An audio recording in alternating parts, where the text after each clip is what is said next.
Hi everyone. तो कैसे हैं आप सभी लोग।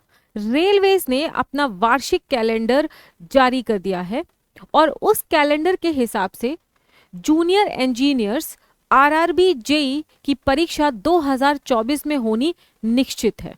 अगर उस कैलेंडर को आप बहुत ध्यान से देखें तो देख करके यह पता लगता है कि आरआरबी जेई की जो सीबीटी 1 की परीक्षा है वो लगभग सितंबर के बाद ही पड़ेगी, फॉल करेगी। सितंबर के आसपास आप मान सकते हो। तो फरवरी से सितंबर तक का समय आप देखें तो आपके पास 6 महीने हैं अपनी पढ़ाई को पूरा करने के लिए। इस 6 महीने में एक बेहतर स्ट्रैटेजी, एक बेहतर प्लानिंग की बहुत ज्यादा जरूरत है और उससे ज्यादा जरूरत है उस स्ट्रैटेजी और प्लानिंग का एग्जीक्यूशन। क्योंकि अगर आपने प्लानिंग कर ली और एग्जीक्यूशन नहीं किया तो उस बात का भी कोई मतलब नहीं होगा। इसलिए आप देख पा रहे होंगे, प्लानिंग करनी है, स्ट्रैटेजी बनानी है, उसका एग्जीक्यूशन इक्वली इंपॉर्टेंट पार्ट है। रेलवेज एक ऐसा एग्जाम है जो जूनियर इंजीनियर का एग्जाम है, वो हाल ही के पास आउट स्टूडेंट ही नहीं देते हैं, बहुत ही ज़्यादा पुराने पास आउट, लाइक अभी 2024 चल रहा है तो मेरे हिसाब से 2016, 17, 18 वाले जो स्टूडेंट्स हैं वो भी इस एग्जाम को देंगे। क्योंकि जो रेलवेज का जेई का एग्जाम है अपने आप में एक बहुत ही पॉपुलर एग्जाम है। उसके साथ साथ 5 सालों में एक बार हुआ करता था, तो 5 साल से स्टूडेंट्स इसका वेट कर रहे हैं। तो ये वो पहला साल है 2024 का जो अब से एग्जाम डेली हर ईयरली बेसिस पे होना शुरू हो जाएगा। बट अगेन, अगर आपने टारगेट कर लिया है कि इंडिया की टॉप ऑर्गेनाइजेशन इंडियन रेलवेज में जूनियर इंजीनियर बनना है, उसके बाद आगे जा करके आपको senior section engineer and promotion लेकर के और हायर पोस्ट में जाना है, एक रिकॉग्नाइजेबल और उसके साथ साथ एक बहुत ही ज़्यादा अच्छी जॉब, अगर आप कहो कि हमारी इंडियन सोसाइटीज़ को आप देखोगे तो रेलवेज की जॉब का अपना एक अलग रुतबा होता है। अगर आप वो करना चाहते हो तो अब मैं जो आपसे बात बोलने जा रही हूँ वो बहुत ज़्यादा ज़रूरी है। देखो, सबसे पहले मैं आपसे कहना चाहती हूँ कि आज का जो डिस्कशन होगा मैं आपको क्लियर कर देती हूँ कि मैं क्या क्या बातें डिस्कस करूंगी। सबसे पहले एग्जाम के प्री रेक्विजिट्स क्या है, मतलब कि एग्जाम के रिक्वायरमेंट क्या है। बहुत सारे एग्जाम्स होते हैं पर हर एग्जाम की अपनी एक रिक्वायरमेंट होती है।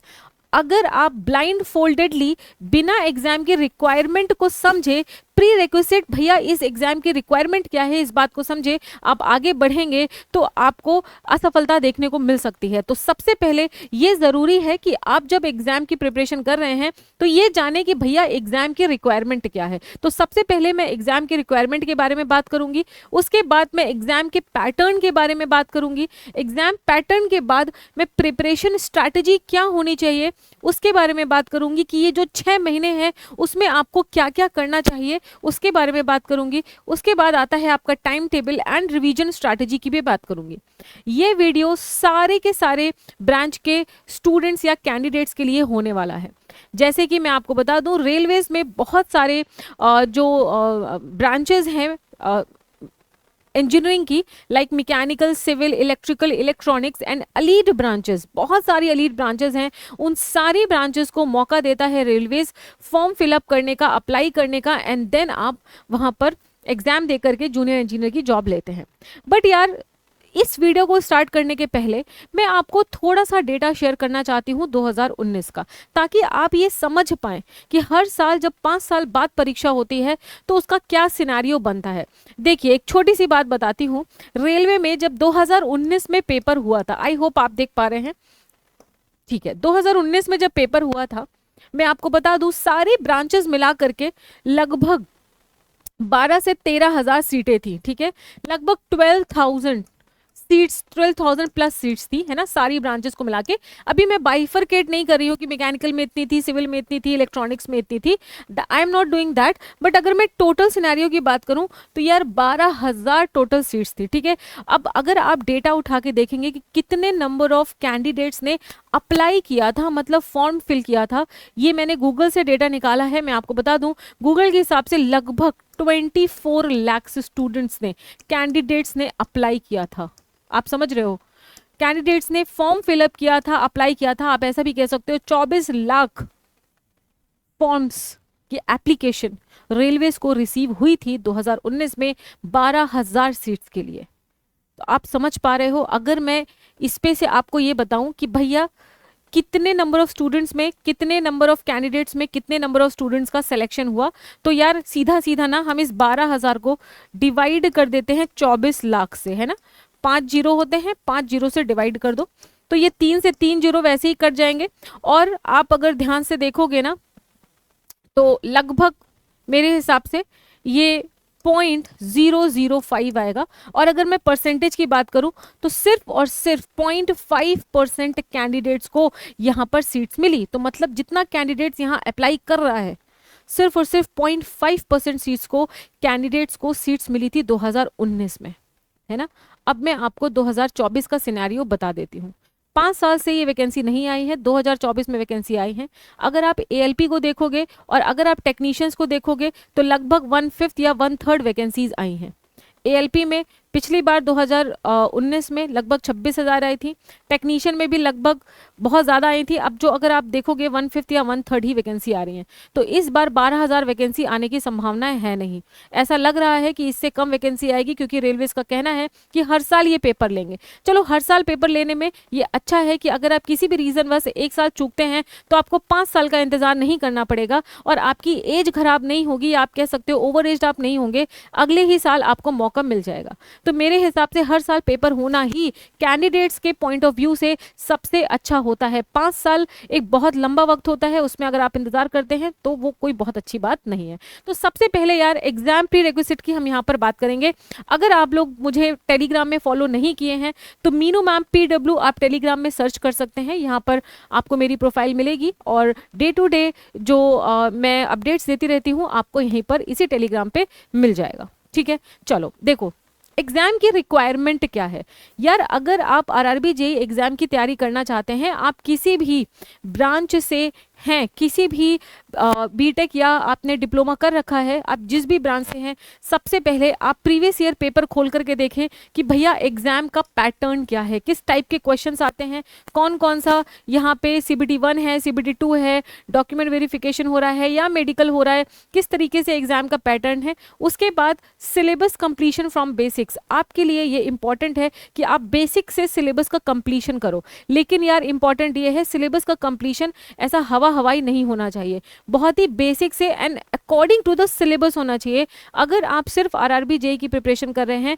Then you have to stick to the syllabus, आपको सिलेबस पे स्टिक करना पड़ेगा। इसके लिए एग्जाम के पैटर्न को देखना बहुत जरूरी है। सबसे पहले आप प्रीवियस ईयर क्वेश्चन 2019 के बहुत सारे पेपर अवेलेबल हैं, आप कहेंगे तो मैं मैकेनिकल ब्रांच को पढ़ाती हूँ, तो अगर आप कहोगे कि मैं एक वीडियो इस पे भी लेकर के आऊँ कि भाई इसमें कितना जो सब्जेक्ट वाइज वेटेज रहा है, किस टाइप का पेपर आता है, किस लेवल के क्वेश्चंस आते हैं, आप मुझे कमेंट सेक्शन में ज़रूर बताइएगा, वो भी वीडियो मैं ज़रूर आप लोगों के लिए लेकर के आऊँगी। ठीक है, सिलेबस को कंप्लीट करना सबसे इंपॉर्टेंट सिनेरियो हुआ करता है, सबसे इंपॉर्टेंट रिक्वायरमेंट होती है पेपर के लेवल को समझना कि कितना लेवल, उसके साथ साथ कट ऑफ को भी देखना कि भाई पिछले साल कितना कट ऑफ गया था और उसके हिसाब से आप अपनी प्रिपरेशन को आगे बढ़ाएंगे।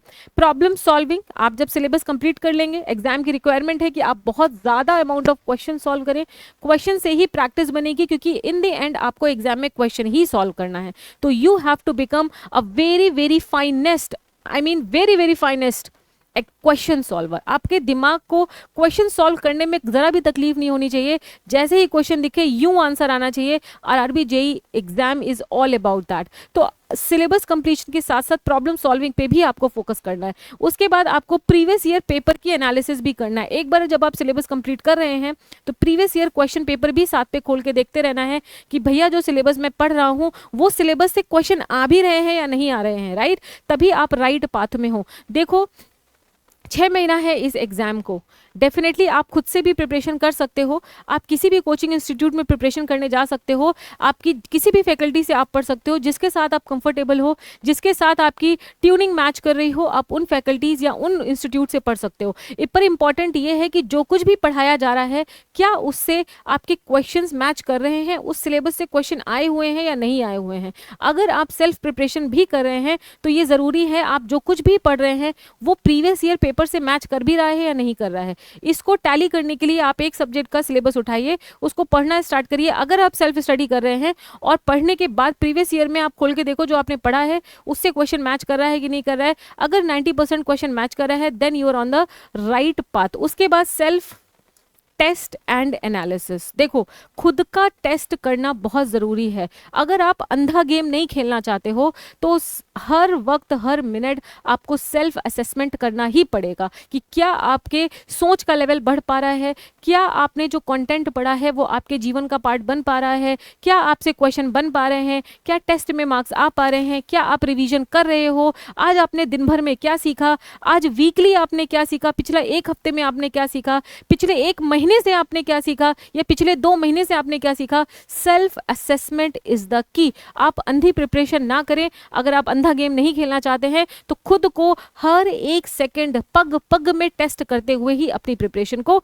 आगे बढ़ाएं। उसके बाद डियर लास्ट में रहता है आपका टेस्ट सीरीज एंड रिवीजन। तो ये एग्जाम की रिक्वायरमेंट है। इन सारे स्टेप्स के बाद ही आप किसी एक एग्जाम को क्वालिफाई कर सकते हो। तो चलो सबसे पहले मैं एग्जाम के पैटर्न के बारे में आपसे बात करती हूँ। जो आपका आरआरबी जेईई एग्जाम है वो आप देख सकते हो 4 सेट्स में हो रहा है। पहला है कंप्यूटर बेस्ड टेस्ट स्टेज 1, दूसरा है कंप्यूटर बेस्ड टेस्ट स्टेज 2 जिसको हम CBT 1 एंड CBT 2 कहते हैं।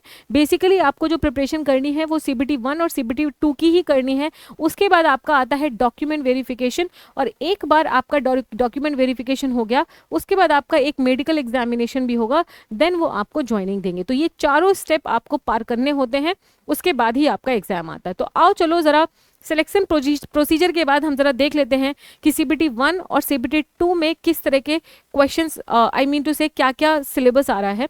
अगर आप एग्जाम पैटर्न 2024 का भी देखेंगे या 2019 का आप देखोगे लगभग वैसा ही है, कुछ इसमें ज़्यादा चेंज नहीं होने वाला है।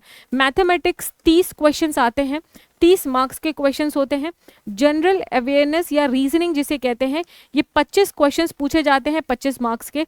जनरल अवेयरनेस के 15 क्वेश्चन पूछे जाते हैं 15 मार्क्स के। उसके बाद जनरल साइंस जिसको हम GS कहते हैं, जो 9 10th क्लास की मैंने सिलेबस देखा है 10th क्लास तक की जो आपकी साइंस है ना, फिजिक्स केमिस्ट्री मैथ बायोलॉजी, वो सारा जनरल साइंसेज में आता है 30 नंबर का। टोटल आप मिलाओगे तो 100 मार्क्स होता है। इस 100 मार्क्स के लिए आपको 90 मिनट्स मिलता है पेपर को सॉल्व करने के लिए। यहाँ पर 1/3 की नेगेटिव मार्किंग भी होती है। बट डियर मैं आपको बता दूं CBT 1 का जो एग्जाम है ये पूरा का पूरा नॉन टेक्निकल टाइप का आपको दिख रहा है। 10वीं क्लास का अगर आप सिलेबस खोल के देखोगे तो लगभग यही होता है। रेलवेज में एक्चुअली में बहुत ज़्यादा नंबर ऑफ स्टूडेंट्स अप्लाई करता है। आप देख रहे हो 24 लाख स्टूडेंट अप्लाई कर रहा है, तो रेलवेज क्या करती है छटनी करने के लिए 10वीं के लेवल का पेपर ले लेती है। तो ये पेपर जो है CBT 1 ये सिर्फ और सिर्फ क्वालिफाइंग है, ये आपकी रैंक को डिसाइड नहीं कर रहा है।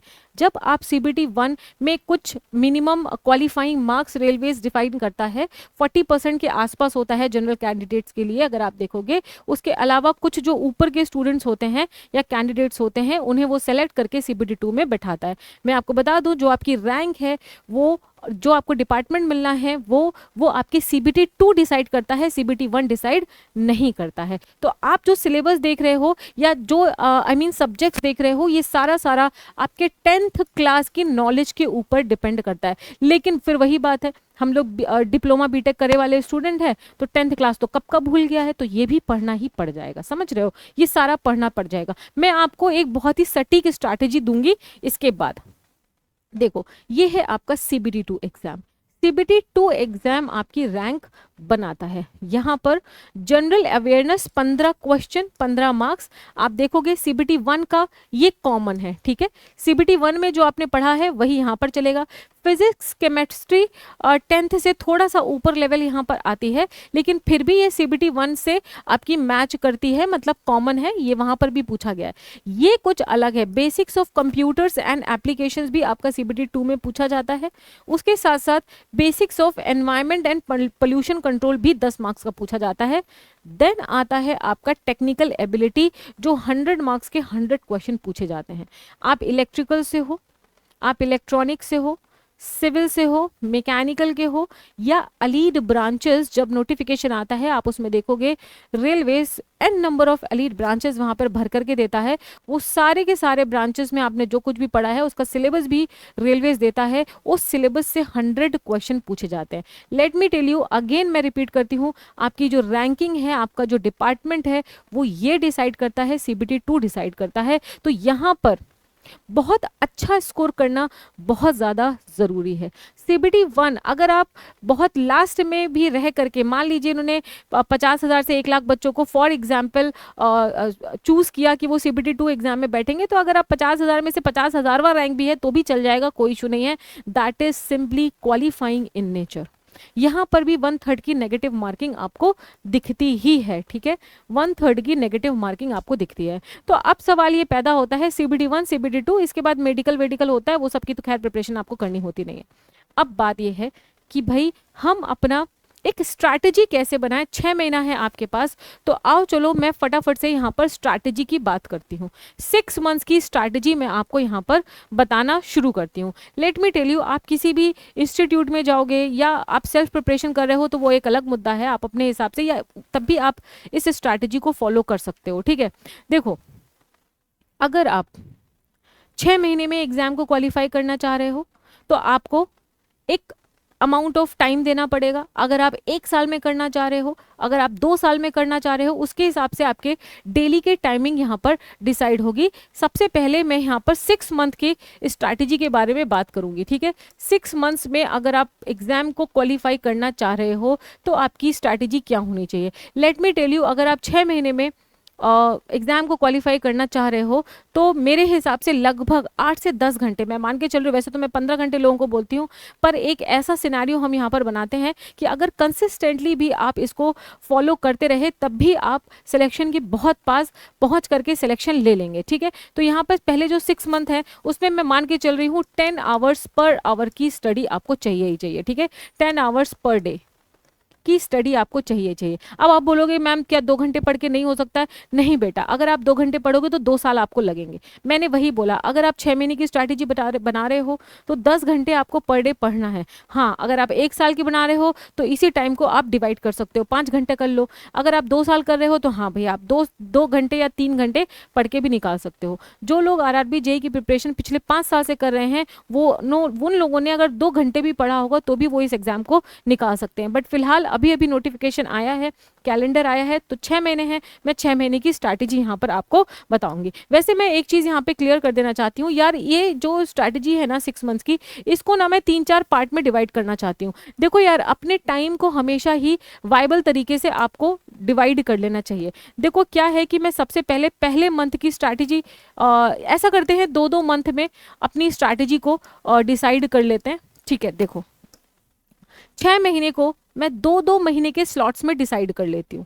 उससे क्या होगा ना, आपको बहुत ही, देखो टारगेट जो होते हैं, डेली टारगेट बनते हैं, वीकली टारगेट बनते हैं, देन मंथली टारगेट बनते हैं, देन 2 महीने का क्या टारगेट है, 3 महीने का क्या टारगेट है, 6 महीने का क्या टारगेट है, साल भर का क्या टारगेट है, ऐसे टारगेट्स बनते हैं। तो मैंने आपके जो 6 महीने हैं ना, उसको फर्स्ट 2 मंथ्स, इनिशियल 2 मंथ्स, 2-2 महीने में डिवाइड कर दिया। इनिशियल 2 मंथ्स, ठीक है, उसके बाद नेक्स्ट 2 मंथ्स, और फिर आपके लास्ट वाला 2 मंथ, लास्ट 2 मंथ, उसके बाद सितंबर आ जाएगा, उसके बाद एग्जाम होगा ही होगा आपका, है ना। इसके बाद मैं एक और स्लॉट बना रही हूँ just before exam, 1 month before exam, या लास्ट मंथ ऑफ एग्जाम, ऐसे ही लिख लो, लास्ट मंथ ऑफ CBT 1। उसके बाद डियर मैं आपको बता दूं, CBT 1 जब होगा, क्योंकि रेलवेज को पूरा अपना रिक्रूटमेंट जो है वो 1 साल में समाप्त करना है, तो CBT 1 और CBT 2 में मेरे हिसाब से 2-3 महीने का ही अंतर होने वाला है। देन आपका CBT 2 की प्रिपरेशन आएगी, ठीक है, CBT 2 की प्रिपरेशन आएगी। तो अभी मैं CBT 1 के हिसाब से कह रही हूँ, ठीक है। अब आप ध्यान से देखो तो इनिशियल मंथ्स में मेरे हिसाब से आपको सिलेबस कंप्लीट करने में सबसे ज़्यादा ध्यान देना चाहिए। जैसे कि आपको पता है कि CBT 1 भी है, CBT 2 भी है और 6 महीना भी है हमारे पास, तो मेरे हिसाब से आपको CBT 1 और CBT 2 में जो आपके टेक्निकल वाला पार्ट है उसको भी साथ साथ में लेके चलना चाहिए। जैसे कि फॉर एग्जांपल इनिशियल 2 मंथ्स में आपके पास 10 घंटे है हर दिन, तो आप ये कर सकते हैं कि CBT 1 में जो आपका GS है, एक मिनट मैं कलर चेंज कर लेती हूँ ताकि थोड़ा सा अलग दिखे। जो आपका जनरल साइंसेज है, जो आपका जीके है, जो आपका जनरल अवेयरनेस है, जो आपका mathematics, I think GK and GS तो एक ही बात है ना, जीके एंड जीए तो एक ही बात है ना, ये आपका मैथमेटिक्स हो गया, मैथ्स हो गया, और जो आपका रीजनिंग हो गया। डियर मेरे हिसाब से डेली आपको 4 आवर्स इसमें देने चाहिए, ठीक है। डेली आप कोई भी एक चूज कर लीजिए। आज आप जीके पढ़ोगे, जीके का सिलेबस करोगे, जीएस का सिलेबस करोगे, या आप मैथमेटिक्स का सिलेबस करोगे, या आप रीजनिंग का सिलेबस करोगे, आप यहाँ पे 4 घंटा डेली दीजिए, ठीक है। उसके साथ साथ मैं आपसे ये कहना चाहती हूँ, उसके साथ साथ आप जिस भी ब्रांच के हो, टेक्निकल जो कुछ भी सब्जेक्ट हो, उसका भी आप यहाँ पर 3 आवर्स डेली पढ़ाई करिए ही करिए। आप कहोगे मैम ये टेक्निकल तो सीबीटी 2 में, सीबीटी 2 में आना है। बेटा सीबीटी 2 में आना जरूर है, लेकिन जब सीबीटी 1 के बाद सीबीटी 2 दोगे ना, तो वहां पे सिर्फ 2 या 3 महीना बचेगा। उस 2 और 3 महीने में तुम ये 3 साल का डिप्लोमा और 4 साल के बीटेक का सिलेबस कवर नहीं कर सकते हो। ये बात अपने दिमाग पे रख लेना। तो सीबीटी 2 की प्रिपरेशन भी आपको अभी से करके रखनी ही होगी हर हाल में। तो 3 घंटे आप ये पढ़ो, 4 घंटे आप ये पढ़ो, 7 आवर्स होते हैं। और उसके बाद जो बाकी बचे हुए 3 आवर्स हैं, उसमें आप अपना क्वेश्चन सॉल्व कर सकते हो। मतलब ये सिलेबस के लिए मैं आपको बता रही हूँ, इसका आप सिलेबस कंप्लीट करो, आप क्वेश्चन सॉल्व कर सकते हो प्लस रिवीजन कर सकते हो, ठीक है। जैसे ही आप नेक्स्ट 2 मंथ्स में आओगे, तो आप ये वाला जो टाइमिंग है, आप देखोगे ना कि आप जीएस जीके और मैथ्स और रीजनिंग का कितना सिलेबस 2 मंथ में कंप्लीट कर लिए हो। टेक्निकल का सिलेबस आप कम ही कंप्लीट कर रहे होगे। टेक्निकल को आप यहाँ पर कांस्टेंट रखिए। आप ये कह सकते हो अगेन सीबीटी 1 का जो कुछ भी सिलेबस है, सीबीटी 1 का जो कुछ भी सिलेबस है, अगर वो अभी भी कवर नहीं हो पाया है, तो आप इसको 4 से 5 आवर्स कर सकते हो। और जो सीबीटी 2 का जो डियर आपका टेक्निकल है ना, आप उसको घटा करके 2 आवर्स भी कर सकते हो। लेकिन 3 आवर्स आपको क्वेश्चन प्लस रिवीजन करने ही करने हैं, उस पर समय आप मत घटाना। लास्ट का जो 2 मंथ्स है डियर, उसमें भी आप देख लेना, अगर सीबीटी 1 का सिलेबस हो गया होगा, वैसे हो जाएगा क्योंकि 10th लेवल का ही सिलेबस है, 4 महीने सीबीटी 1 के सिलेबस करने के लिए इनफ है। तो लास्ट का जो 2 महीना है, आप उसमें ये कर सकते हो कि सीबीटी 1 का सिलेबस अगर कंप्लीट हो गया है, तो क्वेश्चन लगाओ डेली 100 या 200 जो भी आपसे हो पा रहे हैं, प्लस रिवीजन करो। और सीबीटी 2 का जो टेक्निकल है ना डियर, इसके आप यहाँ पर आवर्स बढ़ा सकते हो, 4 आवर्स कर सकते हो, ठीक है। इसके बाद जब लास्ट मंथ रहेगा, मान लीजिए अक्टूबर में आपका सीबीटी 1 एग्जाम है और आप सितंबर में बैठे हो, उस मंथ पे आप टेक्निकल को काफ़ी कम कर सकते हो। आप चाहो तो आप टेक्निकल को कम कर लो। आप सिर्फ सीबीटी 1 का जो सिलेबस है, उसी को सीबीटी 1 का जो सिलेबस है, जो बचा कूचा हुआ सिलेबस है, उसको आप कंप्लीट करो, है ना। जो बचा हुआ बच गया, वैसे तो बचेगा नहीं, फिर भी बच गया तो आप कर सकते हो। क्वेश्चन सॉल्व करना सबसे ज़्यादा ज़रूरी है। मैं आपको बताऊं, अगर आप सिर्फ प्रिपरेशन कर रहे हो तो 200-300 क्वेश्चन आप आराम से कर सकते हो। उसके साथ साथ रिवीजन ये कर सकते हो कि लास्ट के महीने पे आप टेक्निकल को क्लोज कर सकते हो। लेकिन ये वाले 5 महीने, 2 मंथ्स एंड ये वाला 2 मंथ्स, ये जो 5-6 महीना है, इस पे आपको टेक्निकल साथ साथ में लेके चलते रहना पड़ेगा।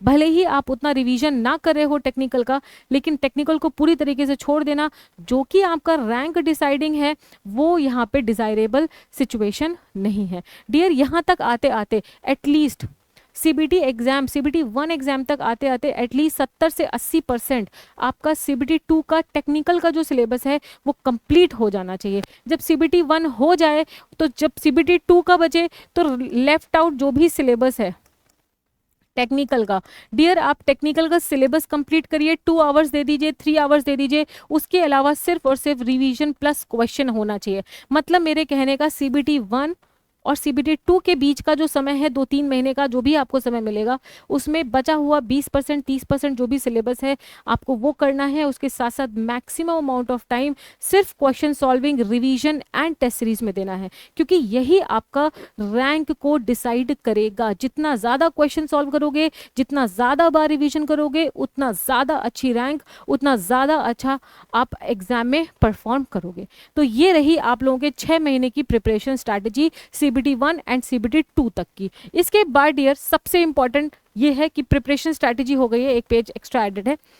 अब अगर देखोगे आप कि यार टाइम टेबल क्या होना चाहिए, जैसे डेली का अगर आप टाइम टेबल देखो, तो मैंने आपसे बोला है कि आप 10 घंटे आप डेली दीजिए, 10 आवर्स का आप डेली टारगेट बनाइए कि आपको पढ़ना ही पढ़ना है।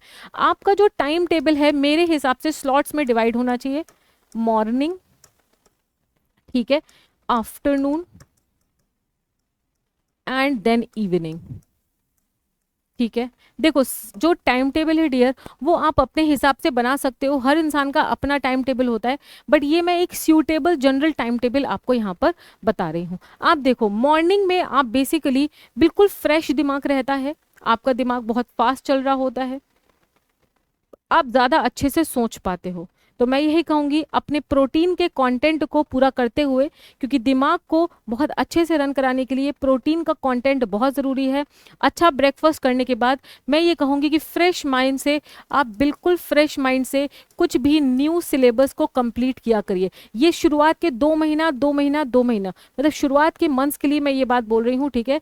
न्यू सिलेबस आपको कवर करना चाहिए। उसके बाद आफ्टरनून में अगेन थोड़ा सा आप लंच करने के बाद एक पावर नैप लीजिए, और पावर नैप लेने के बाद लाइक फॉर एग्जांपल अपने 10 आवर्स को आप 4 आवर्स में डिवाइड कर लीजिए, ठीक है। मॉर्निंग 3 आवर्स, आफ्टरनून में 3 आवर्स, और यहाँ पर आप 4 आवर्स रख लो, ठीक है।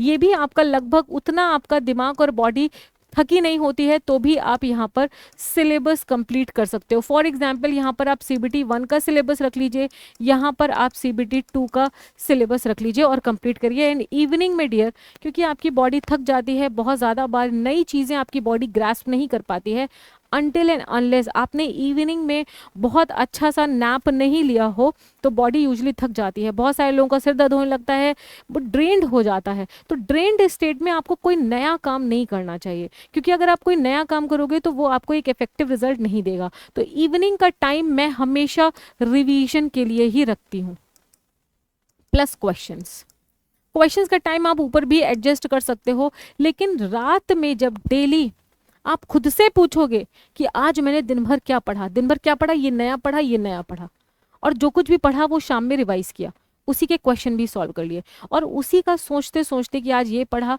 आज मैंने ये सीखा, ये सवाल ऐसे सॉल्व होता है, ये टॉपिक ऐसा है, इसके बारे में मुझे ये करना है, और दूसरे दिन की प्लानिंग आप इवनिंग में करते करते सो जाइए। एक अच्छी नींद लीजिए, 8 घंटे की नींद लेना बहुत ज़रूरी है, ठीक है। अगर आप चाहते हो आपकी बॉडी और माइंड बहुत अच्छा रिजल्ट दे, तो अच्छी नींद लीजिए, उसके बाद ही आप अपना टाइम टेबल इस तरीके से बना सकते हो। अगेन मैं रिपीट करती हूँ, टाइम टेबल हमेशा पर्सनल हो तो ज़्यादा अच्छा है, क्योंकि किसी की बॉडी रात में बहुत एक्टिव होती है, किसी की बॉडी मॉर्निंग में बड़ी एक्टिव होती है। तो आप देखो, जब आपकी बॉडी बहुत एक्टिव होना, आपका माइंड बहुत फ्रेश होना, तो हमेशा नई चीज़ें पढ़ने की कोशिश करो। लेकिन जब आपका माइंड फ्रेश नहीं है, नींद आ रही है, लेथार्जिक फील हो रहा है, आलस आ रहा है, तब आप रिवीजन पे दो, क्योंकि रिवीजन में पढ़ी पढ़ाई चीज़ ही आप रिपीट कर रहे हो, तो आपके दिमाग पे बहुत ज़्यादा प्रेशर नहीं पड़ता है और रिवीजन भी हो जाता है। उसके बाद यार रिवीजन बहुत इंपॉर्टेंट पैरामीटर है। मैं आपसे ये कहना चाहती हूँ कि फ्रेश सिलेबस करने के साथ साथ जब आप रिवीजन कर रहे हैं इवनिंग में ना, तो अपने शॉर्ट नोट्स साथ साथ में बनाते चलो, ठीक है। शॉर्ट नोट्स क्या होते हैं, ध्यान से सुनो। शॉर्ट नोट्स या रोड मैप होता है एक तरीके का। इंपॉर्टेंट जो वर्ड्स हैं उनको ऐड करना, इंपॉर्टेंट फॉर्मूलाज है उनको ऐड करना। हमेशा अपने शॉर्ट नोट्स 2 या 3 बार के रिवीजन के बाद ही बनाने चाहिए। तुरंत सिलेबस पढ़ा तुरंत शॉर्ट नोट्स नहीं बनाने चाहिए, क्योंकि आपको पता ही नहीं लगेगा कि क्या इंपॉर्टेंट है क्या इंपॉर्टेंट नहीं है। अगर आप एक इफेक्टिव शॉर्ट नोट्स बनाना चाहते हो, तो उन शॉर्ट नोट्स बनाने के लिए आपको 2 से 3 बार रिवीजन करना है। उसके बाद सारे फॉर्मूले खुद के हाथ से लिखने हैं।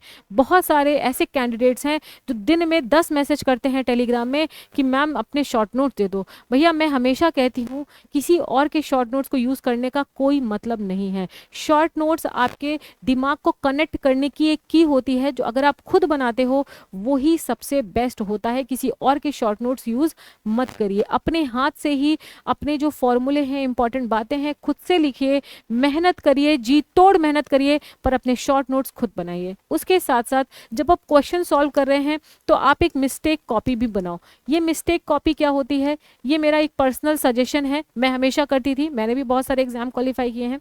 मिस्टेक कॉपी वो कॉपी है जो दिन भर में आप मिस्टेक करते हो। फॉर एग्जाम्पल आपने 50 क्वेश्चन सॉल्व किए, 50 क्वेश्चन में 10 क्वेश्चन में आपने सिली मिस्टेक कर दिया। भैया जो भी सिली मिस्टेक करी है उसको एक कॉपी में लिख दो और एक्सेप्टेंस जगाओ। एक्सेप्टेंस जगाने का मतलब ये है कि मैं ये मान के चलूंगा कि हाँ भैया मुझसे ये गलती हो गई है, अब मैं ये गलती नहीं करूंगा। तो मिस्टेक कॉपीज ही आपका इम्प्रूवमेंट है। हमेशा याद रखना, टेस्ट सीरीज दोगे तब भी एक मिस्टेक कॉपी बना लेना। दिन भर में आप जो भी सिली मिस्टेक कर रहे हो, जो भी मिस्टेक कर रहे हो, उसे मिस्टेक कॉपी में लिखना बहुत ज़्यादा ज़रूरी है। उससे क्या होता है कि आप इम्प्रूव करते हो, आपकी एक्यूरेसी बढ़ती है। मिस्टेक कॉपी एक्यूरेसी को बढ़ाने का एक तरीका होता है। ठीक है, देखो बहुत सारे लोग ऐसे हैं जो मिस्टेक करते हैं और मानने के लिए तैयार नहीं है कि मैंने मिस्टेक किया है। आपको ऐसा नहीं बनना है। आप मिस्टेक करो तो उसे इम्प्रूव करो, एक्सेप्ट करो कि मैंने मिस्टेक किया है। आज 2 इंटू 2 मैंने 6 लिखा है, एक्सेप्ट करो मैंने लिखा है।